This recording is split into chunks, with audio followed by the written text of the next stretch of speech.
Bienvenue dans l'arène de la foi, bienvenue sur Temps de prière. Ce n'est pas une simple vidéo, c'est une invitation à vivre la puissance du royaume ici et maintenant. Tu veux commencer ta journée autrement? Tu veux marcher avec assurance, paix, victoire et clarté? Alors tu es au bon endroit. Ici, chaque prière est une arme, chaque parole est un décret. Chaque Amen est une bombe spirituelle. Ne reste pas passif. Appuie sur le pouce pour manifester ta foi. Écris un « Je reçois » ou « Amen » en commentaire. Et surtout, partage cette prière avec ceux que tu aimes. Dieu agit pendant que tu écoutes. Alors installe-toi, reste jusqu'au bout et laisse le Saint-Esprit faire son œuvre. C'est ton moment. C'est ton jour. Et la gloire de Dieu est déjà en marche pour toi. Oh, nous aimons le confort. Que vous soyez chrétien ou non, que vous soyez pasteur ou athée, que vous soyez une rockstar ou un concierge, nous aimons tous être à l'aise. C'est naturel, c'est humain. Mais le danger d'être à l'aise, ou plutôt trop à l'aise, c'est que nous devenons facilement complaisants.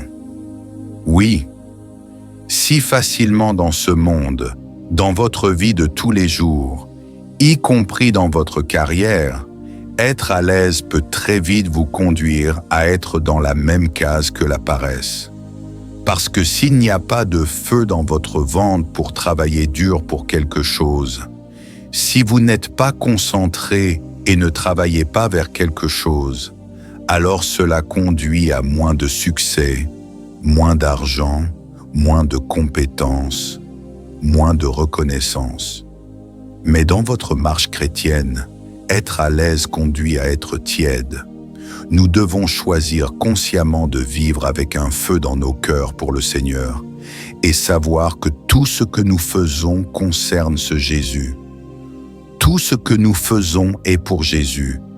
Nous devons nous assurer que tout ce que nous faisons est pour Jésus. Tout ce que nous faisons vise à améliorer notre relation avec le Seigneur. C'est pour lui donner gloire et louange. Maintenant, ce ne sera pas toujours confortable de faire ça.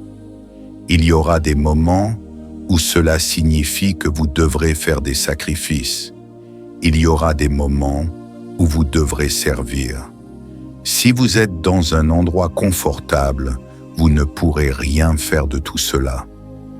Mais si vous avez ce feu dans votre ventre, ce feu dans votre cœur pour Dieu, alors votre attitude sera celle qui dit « Seigneur, où que tu me conduises, je te suivrai. » Alors rappelez-vous, c'est dangereux d'être trop à l'aise en tant qu'enfant de Dieu. Cela ne veut pas dire que vous ne pouvez pas être à l'aise, mais plutôt ne laissez pas votre confort signifier que travailler pour Dieu, servir Dieu, devient un inconvénient. Ce devrait être un privilège de servir dans le royaume de Dieu. Être trop à l'aise signifie que vous le voyez comme un inconvénient. Et le dernier point de danger que j'aimerais mentionner est d'être trop occupé pour Dieu. C'est dangereux de devenir si occupé que vous ne pouvez pas intégrer le Seigneur dans votre emploi du temps. De nos jours, les gens semblent penser qu'être ridiculement occupé est en quelque sorte la meilleure façon d'être.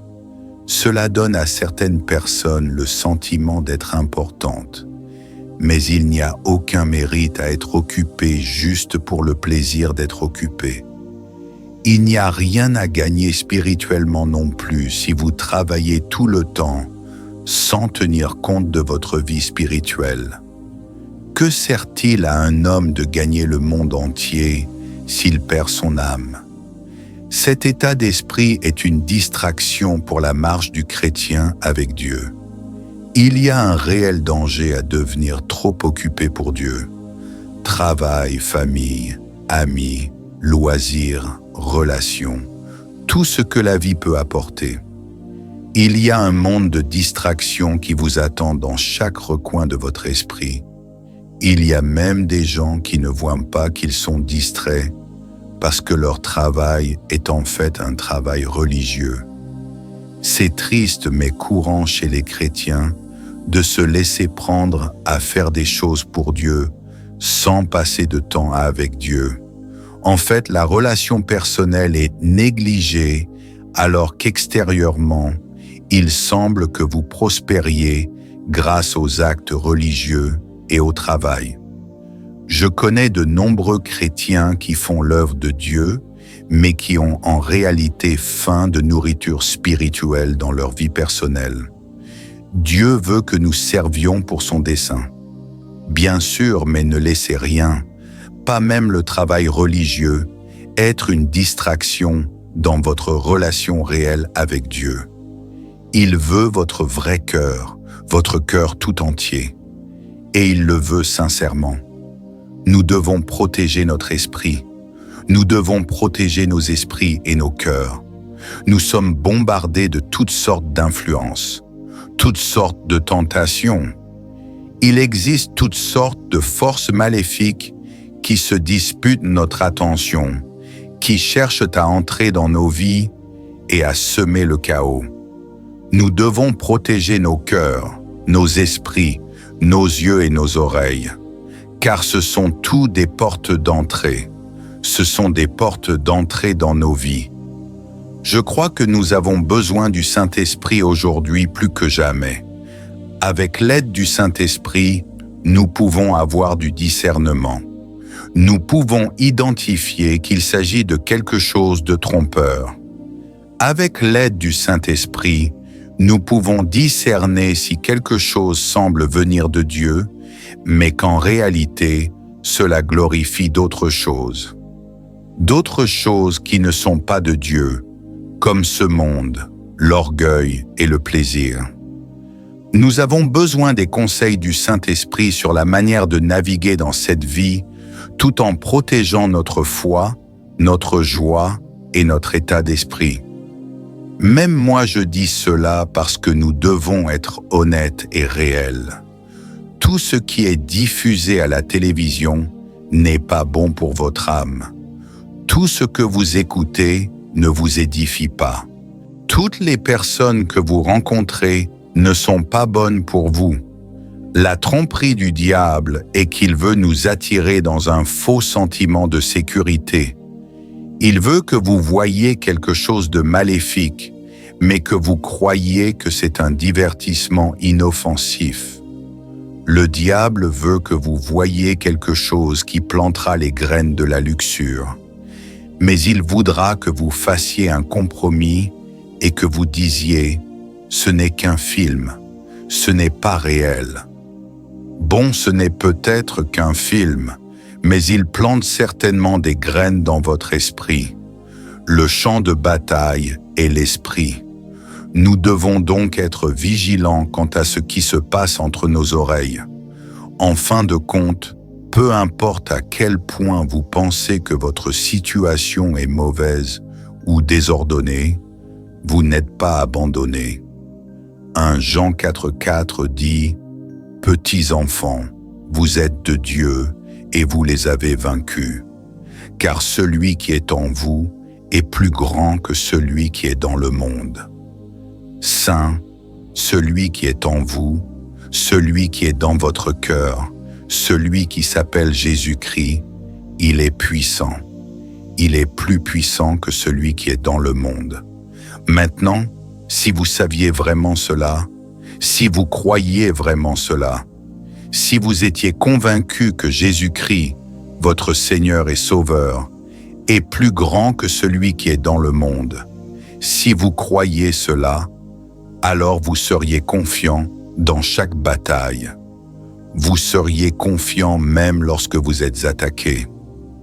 Seigneur Jésus, je prie pour que je ne m'habitue pas ou ne me conforme pas à ce monde.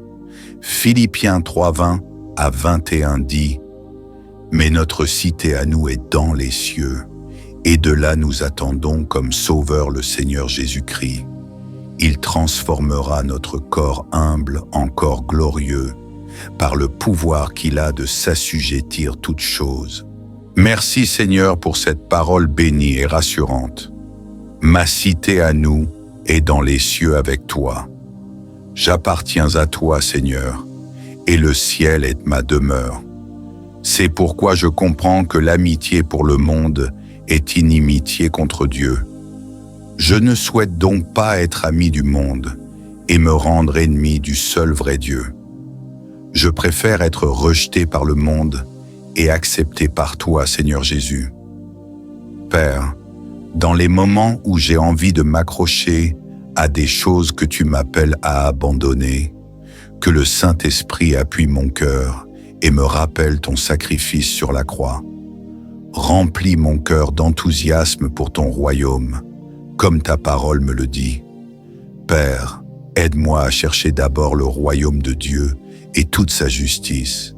Seigneur, que ceci soit mon Seigneur, je prie pour un cœur d'adoration comme David. Moi aussi je veux courir après ton cœur. Moi aussi je veux t'adorer en esprit et en vérité. Seigneur, donne-moi l'audace des 3 jeunes Hébreux, l'audace de me débarrasser de toute idole dans ma vie, l'audace de refuser de me prosterner devant tout ce qui tente de prendre ta place dans ma vie. Je prie pour être prêt à tout abandonner pour toi, car tu as tout donné pour moi.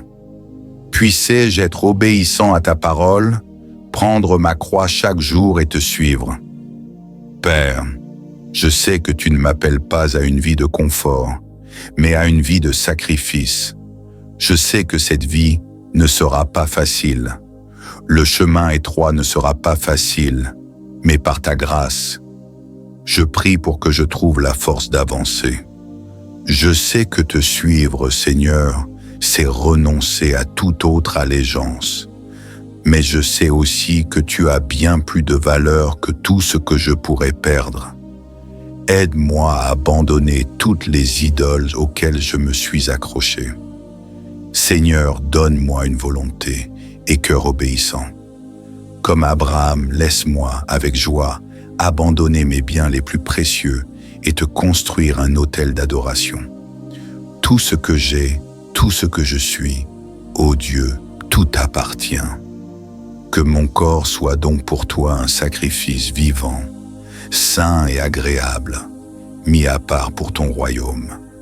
Aide-moi à fonder ma vie sur toi, même si cela implique de renoncer à ce que j'aime et chéris. Donne-moi le courage d'échanger les bonnes choses contre les meilleures. Quoi que tu m'appelles à faire, ou que tu m'appelles à aller, que je le fasse avec joie et sans hésitation. Aide-moi à ne pas pleurer ce que je perds, mais à me réjouir de ce que j'ai acquis.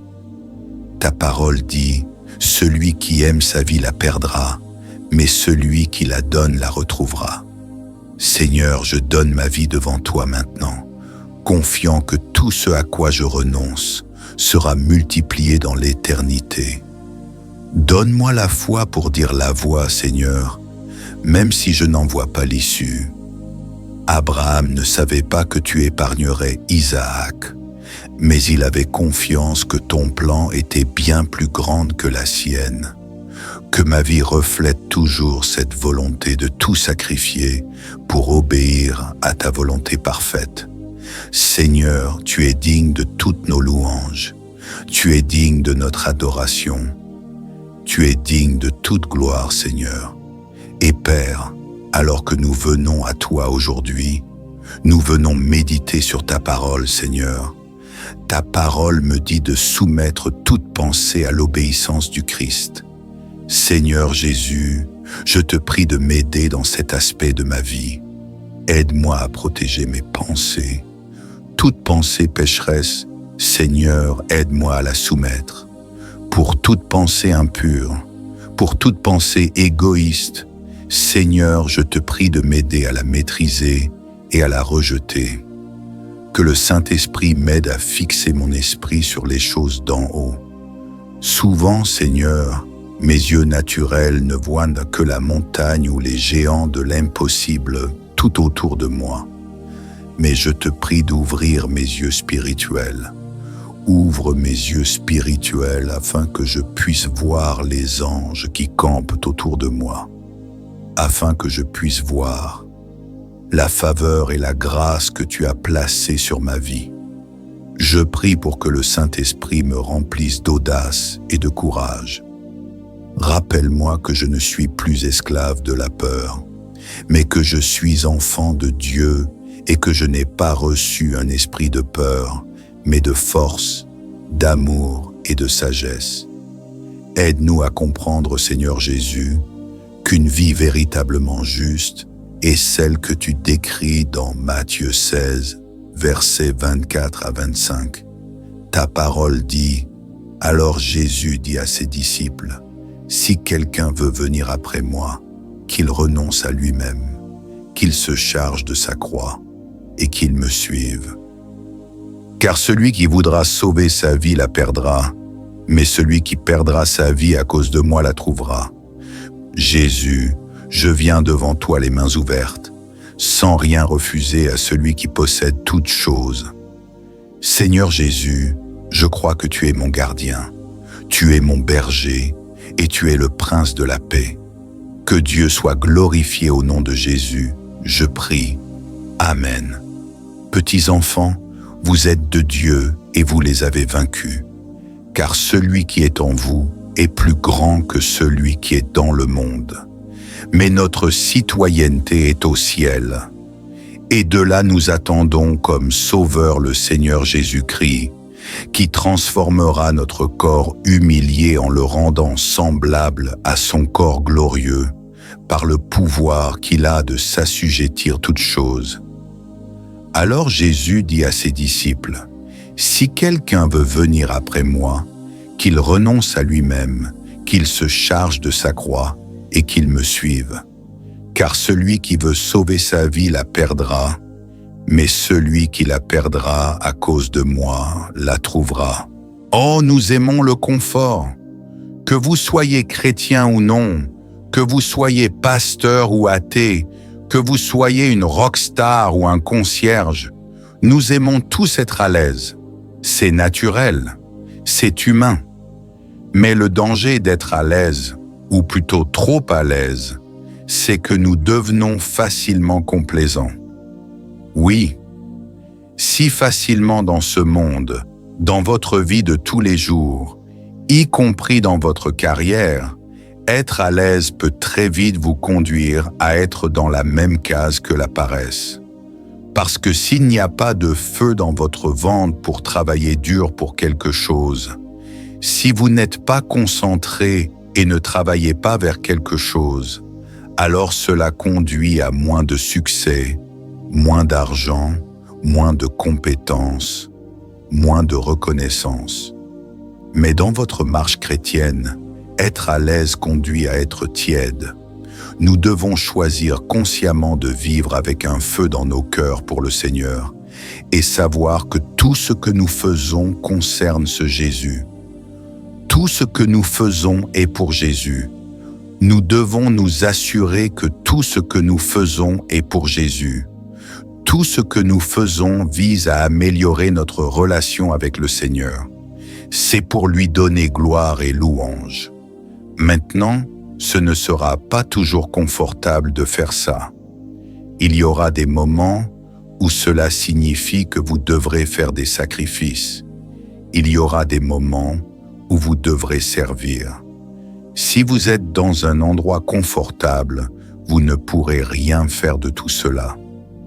Mais si vous avez ce feu dans votre ventre, ce feu dans votre cœur pour Dieu, alors votre attitude sera celle qui dit « Seigneur, où que tu me conduises, je te suivrai. » Alors rappelez-vous, c'est dangereux d'être trop à l'aise en tant qu'enfant de Dieu.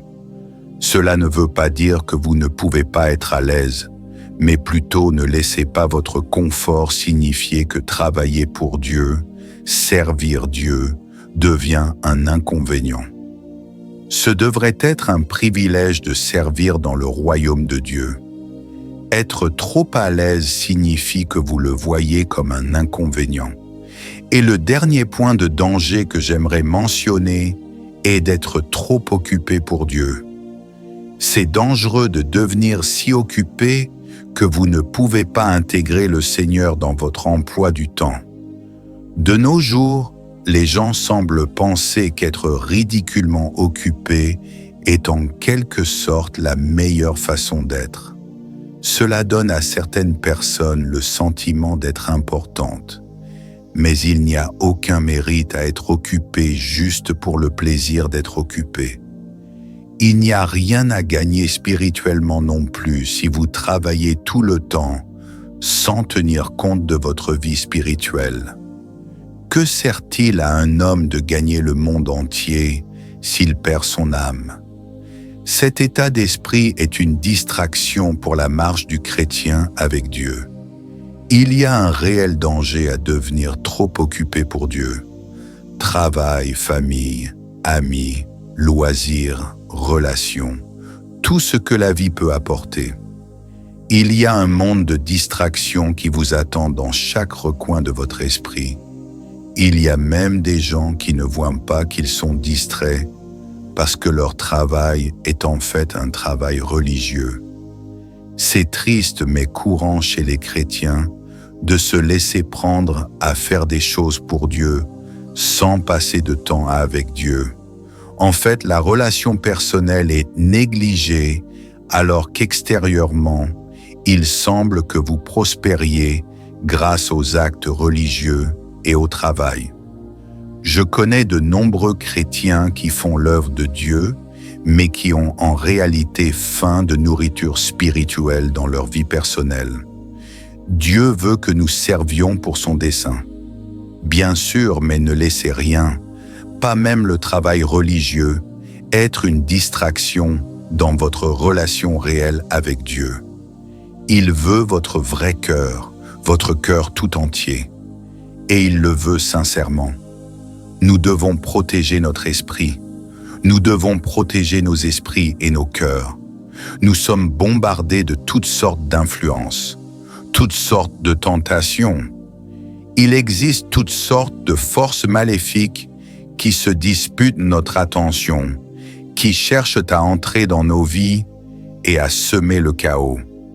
Nous devons protéger nos cœurs, nos esprits, nos yeux et nos oreilles, car ce sont tous des portes d'entrée.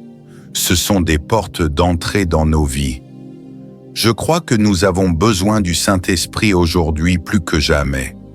Avec l'aide du Saint-Esprit, nous pouvons avoir du discernement.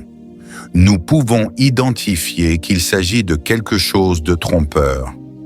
Avec l'aide du Saint-Esprit, nous pouvons discerner si quelque chose semble venir de Dieu, mais qu'en réalité, cela glorifie d'autres choses. D'autres choses qui ne sont pas de Dieu, comme ce monde, l'orgueil et le plaisir. Nous avons besoin des conseils du Saint-Esprit sur la manière de naviguer dans cette vie, tout en protégeant notre foi, notre joie et notre état d'esprit. Même moi je dis cela parce que nous devons être honnêtes et réels. Tout ce qui est diffusé à la télévision n'est pas bon pour votre âme. Tout ce que vous écoutez ne vous édifie pas. Toutes les personnes que vous rencontrez ne sont pas bonnes pour vous.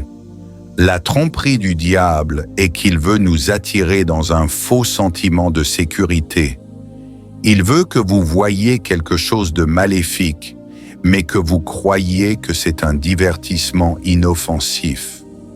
Le diable veut que vous voyiez quelque chose qui plantera les graines de la luxure. Mais il voudra que vous fassiez un compromis et que vous disiez « ce n'est qu'un film, ce n'est pas réel ». Bon, ce n'est peut-être qu'un film, mais il plante certainement des graines dans votre esprit. Le champ de bataille est l'esprit. Nous devons donc être vigilants quant à ce qui se passe entre nos oreilles. En fin de compte, peu importe à quel point vous pensez que votre situation est mauvaise ou désordonnée, vous n'êtes pas abandonné. 1 Jean 4,4 dit « Petits enfants, vous êtes de Dieu et vous les avez vaincus, car celui qui est en vous est plus grand que celui qui est dans le monde. » Saint, celui qui est en vous, celui qui est dans votre cœur, celui qui s'appelle Jésus-Christ, il est puissant. Il est plus puissant que celui qui est dans le monde. Maintenant, si vous saviez vraiment cela, si vous croyiez vraiment cela, si vous étiez convaincu que Jésus-Christ, votre Seigneur et Sauveur, est plus grand que celui qui est dans le monde, si vous croyez cela, alors vous seriez confiant dans chaque bataille. Vous seriez confiant même lorsque vous êtes attaqué. Seigneur Jésus, je prie pour que je ne m'habitue pas ou ne me conforme pas à ce monde. Philippiens 3:20 à 21 dit « Mais notre cité à nous est dans les cieux, et de là nous attendons comme Sauveur le Seigneur Jésus-Christ. Il transformera notre corps humble en corps glorieux, par le pouvoir qu'il a de s'assujettir toutes choses. » Merci Seigneur pour cette parole bénie et rassurante. Ma cité à nous est dans les cieux avec toi. J'appartiens à toi Seigneur, et le ciel est ma demeure. C'est pourquoi je comprends que l'amitié pour le monde est inimitié contre Dieu. Je ne souhaite donc pas être ami du monde et me rendre ennemi du seul vrai Dieu. Je préfère être rejeté par le monde et accepté par toi, Seigneur Jésus. Père, dans les moments où j'ai envie de m'accrocher à des choses que tu m'appelles à abandonner, que le Saint-Esprit appuie mon cœur et me rappelle ton sacrifice sur la croix. Remplis mon cœur d'enthousiasme pour ton royaume, comme ta parole me le dit. Père, aide-moi à chercher d'abord le royaume de Dieu et toute sa justice. Seigneur, que ceci soit mon Seigneur, je prie pour un cœur d'adoration comme David. Moi aussi je veux courir après ton cœur. Moi aussi je veux t'adorer en esprit et en vérité. Seigneur, donne-moi l'audace des 3 jeunes Hébreux, l'audace de me débarrasser de toute idole dans ma vie, l'audace de refuser de me prosterner devant tout ce qui tente de prendre ta place dans ma vie.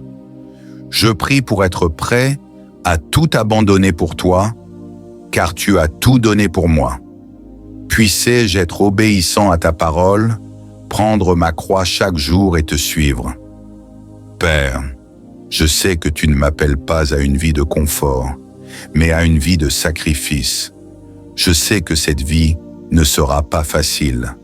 Le chemin étroit ne sera pas facile, mais par ta grâce, je prie pour que je trouve la force d'avancer. Je sais que te suivre, Seigneur, c'est renoncer à toute autre allégeance.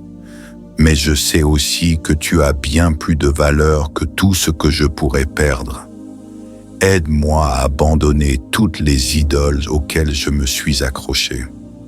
Seigneur, donne-moi une volonté et cœur obéissant. Comme Abraham, laisse-moi, avec joie, abandonner mes biens les plus précieux et te construire un autel d'adoration. Tout ce que j'ai, tout ce que je suis, ô Dieu, tout t'appartient. Que mon corps soit donc pour toi un sacrifice vivant, saint et agréable, mis à part pour ton royaume. Aide-moi à fonder ma vie sur toi, même si cela implique de renoncer à ce que j'aime et chéris. Donne-moi le courage d'échanger les bonnes choses contre les meilleures. Quoi que tu m'appelles à faire, ou que tu m'appelles à aller, que je le fasse avec joie et sans hésitation. Aide-moi à ne pas pleurer ce que je perds, mais à me réjouir de ce que j'ai acquis. Ta parole dit, « Celui qui aime sa vie la perdra, mais celui qui la donne la retrouvera. » Seigneur, je donne ma vie devant toi maintenant, confiant que tout ce à quoi je renonce sera multiplié dans l'éternité. Donne-moi la foi pour dire la voix, Seigneur, même si je n'en vois pas l'issue. Abraham ne savait pas que tu épargnerais Isaac, mais il avait confiance que ton plan était bien plus grand que la sienne. Que ma vie reflète toujours cette volonté de tout sacrifier pour obéir à ta volonté parfaite. Seigneur, tu es digne de toutes nos louanges. Tu es digne de notre adoration. Tu es digne de toute gloire, Seigneur. Et Père, alors que nous venons à toi aujourd'hui, nous venons méditer sur ta parole, Seigneur. Ta parole me dit de soumettre toute pensée à l'obéissance du Christ. Seigneur Jésus, je te prie de m'aider dans cet aspect de ma vie. Aide-moi à protéger mes pensées. Toute pensée pécheresse, Seigneur, aide-moi à la soumettre. Pour toute pensée impure, pour toute pensée égoïste, Seigneur, je te prie de m'aider à la maîtriser et à la rejeter. Que le Saint-Esprit m'aide à fixer mon esprit sur les choses d'en haut. Souvent, Seigneur, mes yeux naturels ne voient que la montagne ou les géants de l'impossible tout autour de moi. Mais je te prie d'ouvrir mes yeux spirituels. Ouvre mes yeux spirituels afin que je puisse voir les anges qui campent autour de moi. Afin que je puisse voir la faveur et la grâce que tu as placées sur ma vie. Je prie pour que le Saint-Esprit me remplisse d'audace et de courage. Rappelle-moi que je ne suis plus esclave de la peur, mais que je suis enfant de Dieu et que je n'ai pas reçu un esprit de peur, mais de force, d'amour et de sagesse. Aide-nous à comprendre, Seigneur Jésus, qu'une vie véritablement juste est celle que tu décris dans Matthieu 16, versets 24 à 25. Ta parole dit, « Alors Jésus dit à ses disciples, « Si quelqu'un veut venir après moi, qu'il renonce à lui-même, qu'il se charge de sa croix et qu'il me suive. Car celui qui voudra sauver sa vie la perdra, mais celui qui perdra sa vie à cause de moi la trouvera. Jésus, je viens devant toi les mains ouvertes, sans rien refuser à celui qui possède toutes choses. Seigneur Jésus, je crois que tu es mon gardien, tu es mon berger et tu es le prince de la paix. Que Dieu soit glorifié au nom de Jésus, je prie. Amen. Petits enfants, vous êtes de Dieu et vous les avez vaincus, car celui qui est en vous est plus grand que celui qui est dans le monde. Mais notre citoyenneté est au ciel, et de là nous attendons comme Sauveur le Seigneur Jésus-Christ, qui transformera notre corps humilié en le rendant semblable à son corps glorieux, par le pouvoir qu'il a de s'assujettir toutes choses. Alors Jésus dit à ses disciples, « Si quelqu'un veut venir après moi, qu'il renonce à lui-même, qu'il se charge de sa croix et qu'il me suive. Car celui qui veut sauver sa vie la perdra, mais celui qui la perdra à cause de moi la trouvera.